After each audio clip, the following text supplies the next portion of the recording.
Bisa jadi hari ini kita kayak hati kita tuh kan kayak berada di antara jemari Allah ya. Artinya buat Allah ngebolak-balikin hati kita tuh seringan kita ngebolak-balikin bola pingpong, bola tenis meja. Gampang banget, cuman dengan 2 jari doang. Beda banget kan kita ngebolakin hati si dia tuh udah berdarah-darah nggak balik-balik ya. Kita tuh udah berdarah-darah, udah keluarin modal habis, mobil jual, segala macam dijual, sampai ngutang kemana-mana, hatinya nggak berbalik. Kenapa? Karena yang megang hati dia itu bukan kita. Kalau buat Allah ngebalikin hati itu gini doang. Di antara jemari Allah. Ini bukan masalah Allah itu punya jari ya. Karena laisa kamitslihi syai'. Jangan dianalogikan punya jari kayak makhluk, itu nggak boleh. Cuman di sini semacam permisalan betapa mudahnya buat Allah ngebolak-balikin hati orang. Orang yang mungkin nggak pernah kebayang dia bakalan masuk Islam, yang kebayang oleh yang lain tuh dia bakalan mati dalam keadaan memusuhi Nabi itu, malah ternyata dengan mudah Allah balikan hatinya justru di hari ketika dia pengen bunuh Nabi. Di hari ketika dia bawa pedang tanpa sarung. Kalau bawa pedang pakai sarung tuh masih labil. Bunuh nggak ya, masukin lagi, keluarin lagi kan ya. Ini nggak pakai sarung, artinya udah mantap banget nih pengen bunuh Nabi. Nggak akan dibawa pulang tuh pedang kecuali ujungnya udah berdarah. Di hari ketika dia pengen bunuh Nabi, di hari itu juga Allah tunjukkan keajaiban, Allah tunjukkan kebesarannya. Allah nggak mau bikin Umar masuk Islam pas lagi normal, itu nggak keren. Ceritanya tuh kurang klimaks. Ini pinter hebatnya Allah ya. Allah kan maha hakim, bijaksana banget. Bikin cerita tuh yang kalau ditonton, diceritain, dibahas tuh enak. Kalau terlalu garing, flat kan agak-agak gimana ya, bosan ya. Kayak ada film yang thriller gitu tentang pembunuhan, udah setengah udah 2 jam kita nonton belum jelas ceritanya kan nggak enak nih, nggak ada klimaksnya. Nah ini dibikin klimaks, justru titik baliknya itu di posisi yang paling nadir, yang paling sulit. Posisi ketika dia mau bunuh Nabi malah dia dapat hidayah. Segampang apa? Segampang ngebolak-balikin bola pingpong dengan 2 jari. Mungkin lebih ringan dari itu, bukan mungkin, pastinya. Jadi alhamdulillah Allah masih menetapkan hati kita dalam keislaman, masih menetapkan hati kita untuk mencintai majelis-majelis surga. Bukan berarti di luar itu majelis neraka, bukan ya. Enggak, kita kan prinsip saya mah respect each other, no judgment, kan itu prinsip saya. Jadi saya kalau ngebahas kebaikan gak ada maksud menyinggung ke yang lain bahwa itu buruk, enggak. Cuman mencintai majelis ilmu itu salah satu majelis yang luar biasa loh. Malaikat aja cinta, apalagi kita. Artinya malaikat itu nggak punya modus apa-apa kan mencintai majelis ini. Nggak gara-gara malaikat datang ke sini terus malaikat dicatat sama malaikat lainnya, lu datang ya, gua catat nih. Nggak kan? Malaikat nggak saling mencatat lah. Malaikat kan mencatat manusia. Kalau malaikat saling mencatat kan ntar jadi ada transaksi gitu, lo catat gua, ntar gua balas catat lo, saling mencatat gitu kan. Berapa 10, udah tambahin deh nolnya, kan 0 doang jadi 100 misalnya. Nggak ada malaikat saling mencatat amal malaikat. Malaikat itu mencatat kita. Jadi nggak ada modusnya malaikat datang ke majelis ilmu itu kecuali karena memang majelis ini emang baik. Malaikat itu nge-like bukan karena pengen di follow back sama kita, nggak butuh malaikat follow back dari kita. Kita yang butuh follow back dari malaikat. Apa untungnya malaikat di follow back sama kita? Nggak nguntungin kan, biasa aja karena followersnya udah banyak. Jadi nambah 1-2 dari manusia itu kayak nggak ngaruh gitu. Kalau kita penting banget di follow back sama malaikat. Kenapa? Karena malaikat kalau nge-follow back itu pasti komennya itu kebaikan. Allahumma firlahu warham. Itu komennya malaikat. Ya Allah, ampuni dia, rahmati dia, ampuni dia, rahmati dia. Jadi nguntungin kita. Malaikat yang nggak punya kepentingan apa-apa, nggak modus ngapa-ngapain, nggak ada keinginan apapun, cinta dengan majelis ilmu, apalagi kita yang memang bermodus. Dan modus kita kalau karena Allah insya Allah namanya ikhlas. Modus kita pengen diingat wajah dan nama kita sama malaikat-malaikat. Nanti mereka akan bersaksi di akhirat. Dia tuh ahli ilmu. Kedua, modus kita pengen dapat doa dari malaikat yang menaungi majelis ilmu. Ketiga, kita pengen dibangga-banggain sama Allah.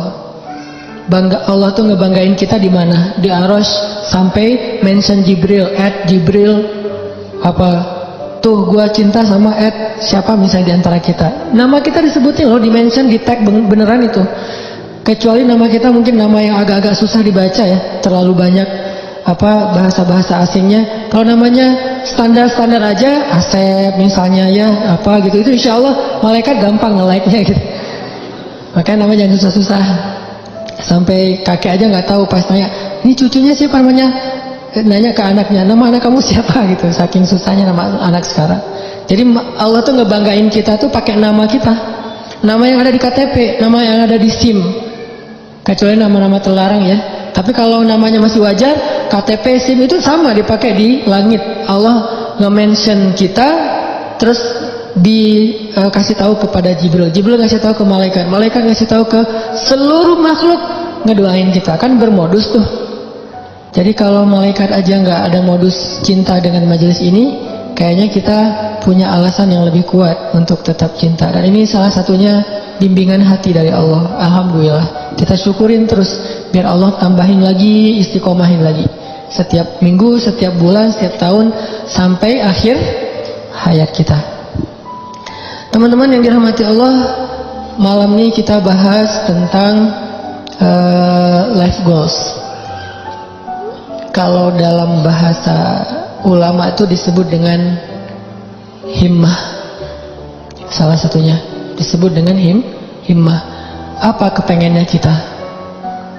Apa yang bikin kita happy? Apa yang bikin kita ngerasa hidup itu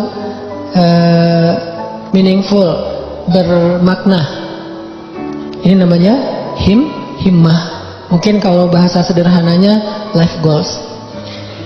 Sebelum kita ngobrolin tentang masalah himmah, life goals ini, coba kita baca satu paragraf kecil di dalam surat Ali Imran ayat 35. Biar gaung tilawah kita itu makin menggetarkan arasy Allah dengan kebaikan. Surat Ali Imran ayat 35. Kita baca sampai ayat 37. Surat Ali Imran ayat 35 sampai 37. A'udzu billahi minasy syaithanir rajim. Silakan.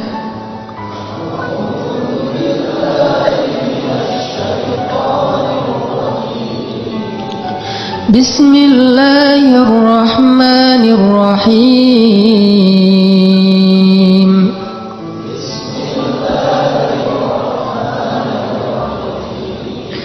إذ قالت امرأة عمران رب إني نذرت لك ما في بطني محررا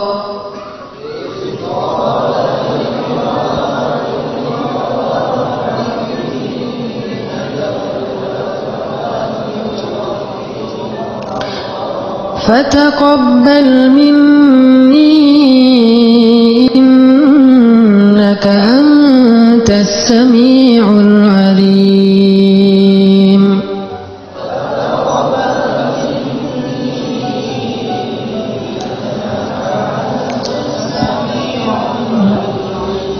فلما وضعتها قالت رب إني وضعتها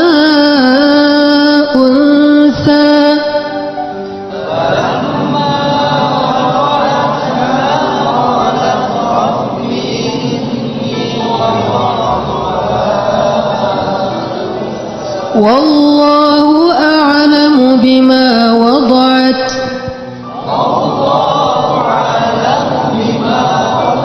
وليس الذكر كالأنثى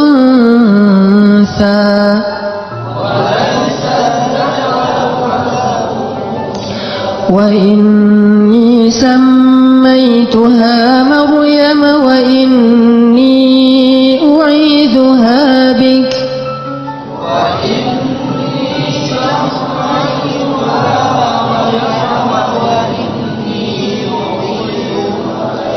وإني أعيذها بك وذريتها ذريتها من الشيطان الرجيم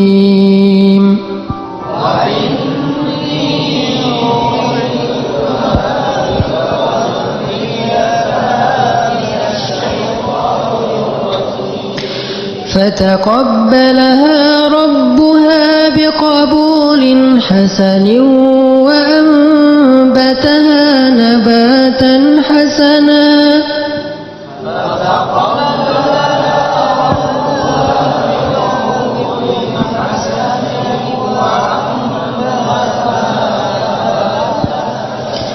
وكفلها زكريا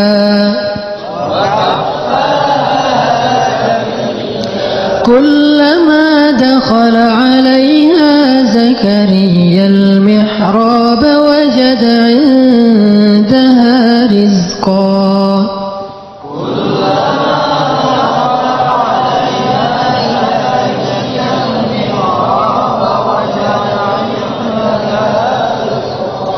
قال يا مريم أنى لك هذا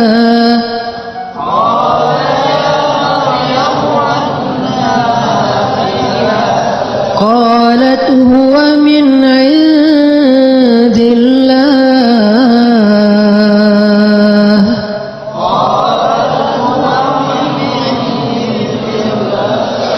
إن الله يرزق من يشاء بغير حساب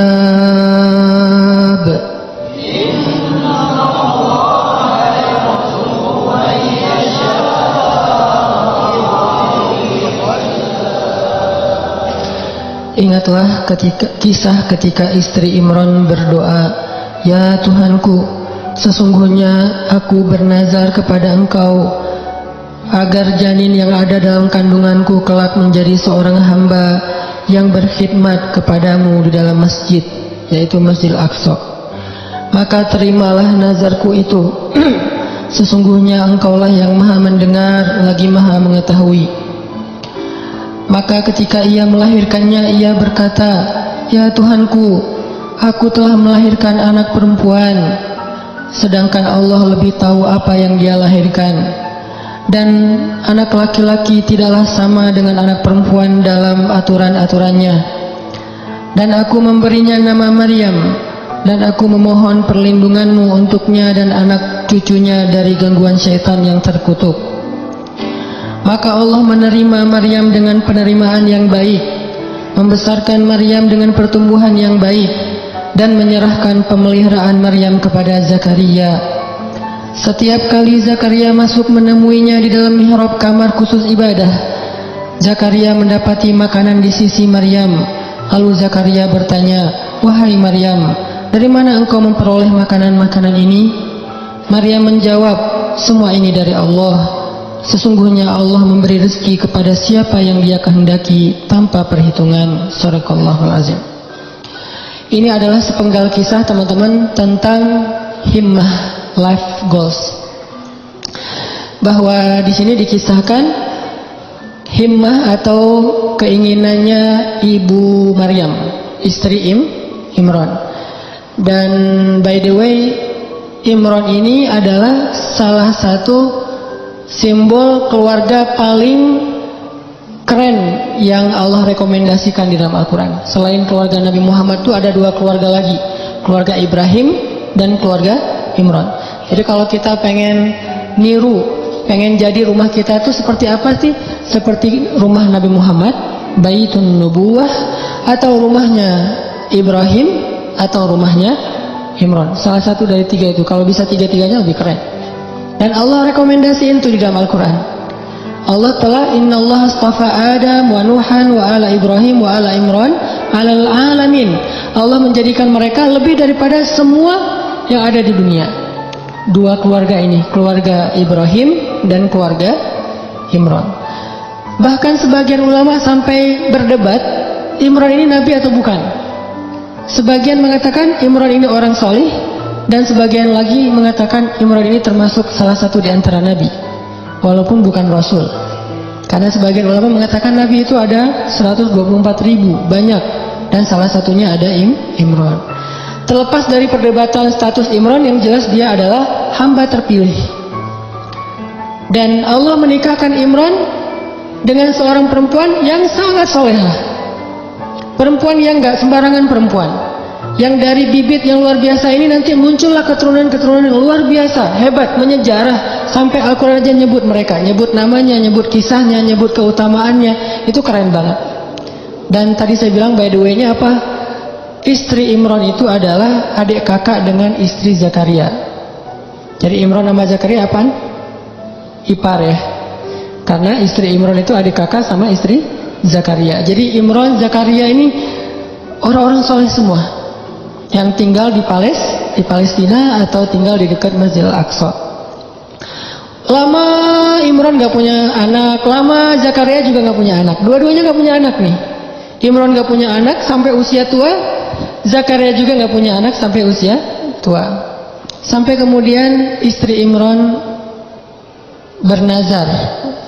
Dulu nazar itu masih sesuatu yang wajar. Di zaman Nabi Muhammad sampai kita sekarang, nazar itu boleh tapi agak kurang disukai. Tapi boleh-boleh aja.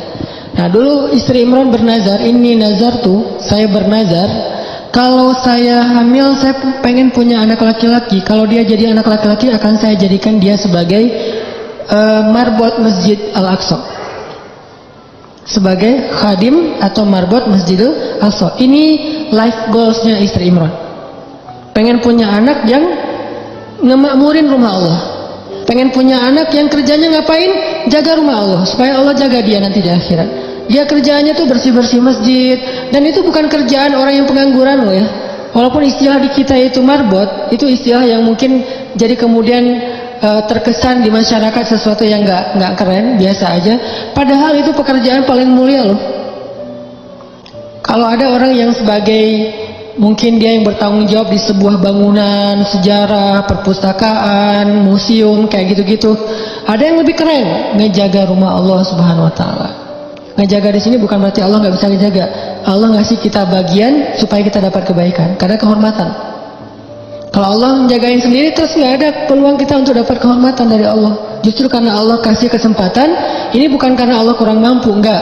Tapi Allah pengen kita dapat kehormatan dengan menjaga rumah Allah, memakmurkan rumah Allah. Itu life goalsnya istri Imran. Pengen banget punya anak laki-laki, bakalan jadi seperti Zakaria.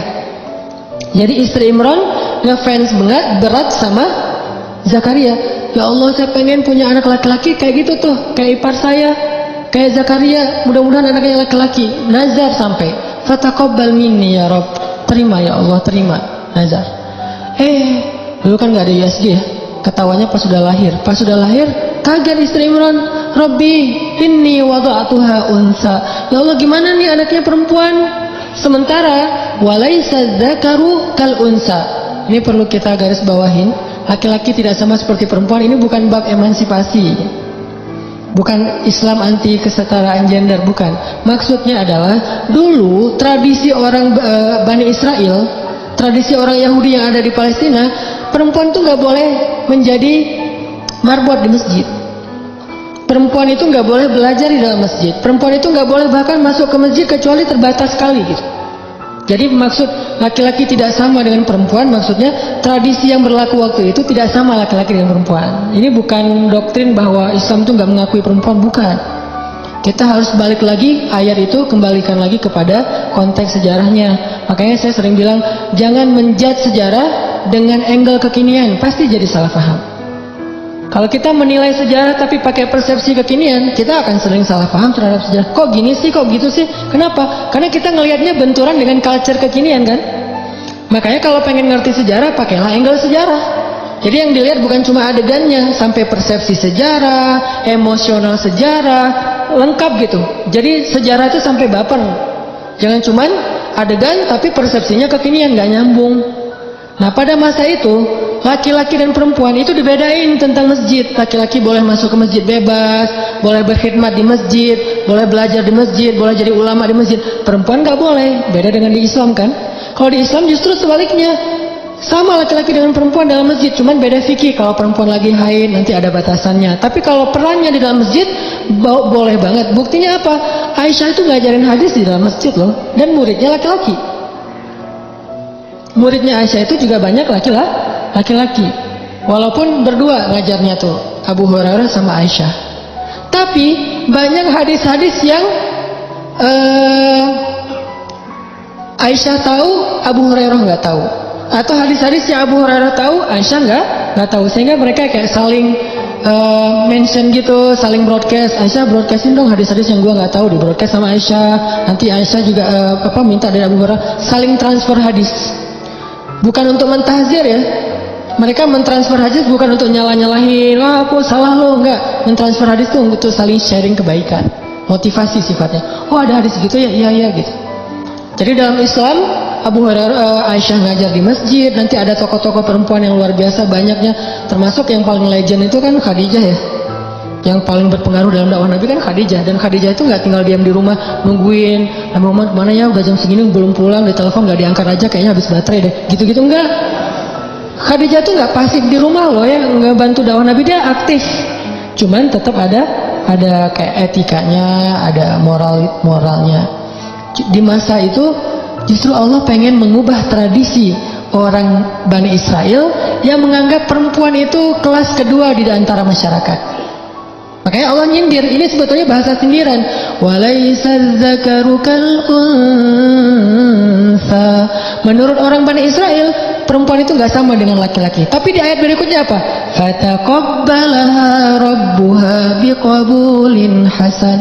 Tapi Allah sendiri nerima perempuan itu dengan penerimaan yang baik. Jadi Allah tuh pengen mengubah tradisi sebetulnya, biar kita nggak salah paham terhadap ayat ini. Tuh ayatnya tuh nggak sama laki-laki perempuan. Yang nggak sama itu bukan dalam persepsi ayat, bukan dalam persepsi Allah, dalam persepsi masyarakat. Dan Allah mengubahnya dengan kalimat fataqabbalaha rabbuha biqabulin hasanin. Justru Allah nerima perempuan itu dengan penerimaan yang sangat istimewa. Disediakan khusus mihrab buat dia, diberikan keutamaan buat dia, sampai turun makanan aja dari langit. Coba kurang apa perlakuan Allah? Treatment Allah ke Maryam tuh lebih istimewa daripada cowok-cowok yang udah lama di situ. Banyak tuh cowok-cowok, ada yang jomblo, ada yang udah nikah, itikaf di masjid, terutama yang jomblo ya, masih punya banyak waktu lah buat itikaf kan. Kalau udah nikah, kalau keseringan itikaf zalim juga sama istrinya kan ya. Kalau udah nikah mah dijadwalin seminggu sekali. Tapi kalau masih sendiri, itikaf aja setiap hari nggak masalah, apalagi kos-kosan nggak sempet bayar, udah di masjid aja. Jadi udah lama di masjid kayak gitu, tetap aja Allah nggak ngasih hidangan dari langit. Sedangkan cewek Allah kasih hidangan dari langit. Di sini menunjukkan bahwa Islam itu menghargai perempuan banget loh. Bisa dibilang jarang banget ada orang yang dapat hidangan datang dari langit. Itu udah buah yang segar, yang udah kualitasnya luar biasa. Di depan Maryam, Zakaria aja sampai terheran-heran. Padahal Zakaria itu jelas-jelas sepakat ulama dia itu nabi. Zakaria aja terheran-heran dengan perlakuan treatment langit kepada Maryam. Sedangkan Bani Israel melecehkan Maryam. Jadi maksud walaysa dzakaru kal unsa, tidak sama laki-laki dengan perempuan di sini adalah Allah lagi nyindir tradisi Bani Israel. Itu maksudnya. Bukan dalam Islam itu laki-laki dan perempuan itu dibeda-bedain, bukan. Udah gitu, ya udah deh kalau gitu, udah terlanjur ngelahirin anak cewek, masa mau digimanain lagi gitu, masa dioperasi segala macam, enggak, susah. Akhirnya ibu Maryam menamakan anaknya Inni sammaituha Maryam. Apa arti Maryam secara bahasa? Khadimah. Maryam itu secara bahasa artinya marbot, cewek.